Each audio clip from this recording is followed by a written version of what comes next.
بەناوی خوای بەخشندە و میهرەبان بەناوی گەلی کوردستان دانیشتووی لە سەر داوای لێژنەی کوشتتوکاڵ و ئاودێری پەرلەمانی کوردستان تاوتوێی شایستە داراییەکانی جوتیارانی هەرێمی کوردستانی کردو.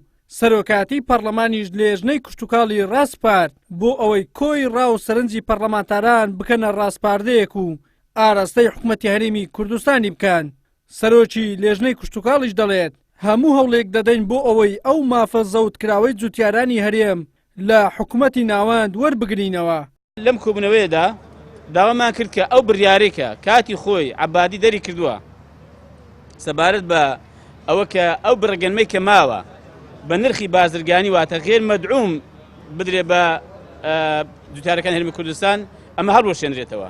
حکوومەتی هەرێم هەوڵ بدە ئەمە هەڵوەشێنێتەوە و پاشان ئێمە لە کۆتاییدا داوامان کرد لە پەرلەمانی بەڕێز کە بڕیار ڕاستپاردەیەک ئاراستەی حکوومەتی هەرێمی کوردستان بکە کە یەکێک لە بەندەکانی گفتوگۆی لەگە حکوومەتی ناوەند داواکردنی پارەی جوتیارانی هەرێمی کوردستان بێت و لە هەمان کاتدا داوا بکە کە پەرلەمانتارەکان بەرپرسانی هەرێمی کوردستانیش لە بەغدا هاوکار بن و هەوڵەکانیان زیاتر و سرترکەنەوە بۆ ئەم بابەتە و ئێمە داواشمان کرد کە با ئەندامێکی لیژنەی کوشتتوکاڵیش لەو کۆبوونەوەی بەشدار بێت کە باسی پارەی گەنمی جوتیارانی حکوومەتی عێراقی دەکات.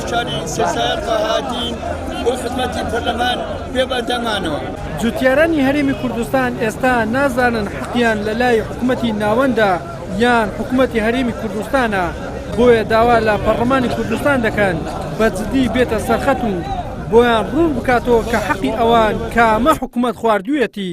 ئەو قەدرێ چەند ساڵە لە جوتیار دەکرێت چیتر قبولی ناکەین. پارەی سێ ساری جوتیاران ساڵی 2014 و 2015 و 2016 تا ئێستا نەدراوە. ئێمە ئەوڕۆ زۆر سوپاسی پەرلەمانی هەرێمی کوردستان دەکەین کە ئەو جەرسەیان تایبەت کرد بەو بابەتەوە بەڕاستی. بەڵام ئێمە دەمانەوێت هاتین بۆ ئەوەی بەڕاستی بزانین ڕوونی بکەنەوە ئەو پارەیە حکوومەتی عێراق ئەو پارەی ناردووە بۆ هەرێم یاخود ئەو پارەیە لە هەرێمی کوردستان نەدراوە. بڕیارە بۆ پرسی شایستە داراییەکانی جوتیارانی هەرێم لە 2 هەفتەی ئایندەدا شاندێکی وەزارەتی کوشتتوکاڵی هەرێم سەردانی بەغدا بکات و لەگەڵ بەرپرسانی عێراق کۆ بێتەوە.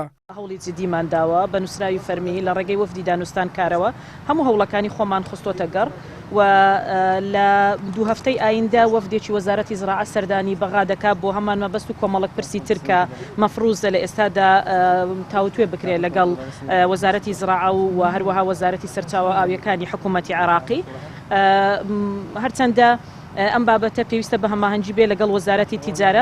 لە کابینەی پێشووی حکوومەتی عێراق بە فەرمانی سەرۆکی ئەنجومەنی وەزیران بە بیانووی ئەوەی کە گەنمەکانی هەرێمی کوردستان لە دەرەوە هاوردە کراون و تەسلیمی سایلۆکان کراون، شایستە داراییەکانی جوتیارانی هەرێمی وەستان کە نزیکەی 575 ملیار دینارە تا ئێستاش حکوومەتی ناوەند ئامادە نییە ئەو قەرزە بداتەوە جوتیارانی هەرێم.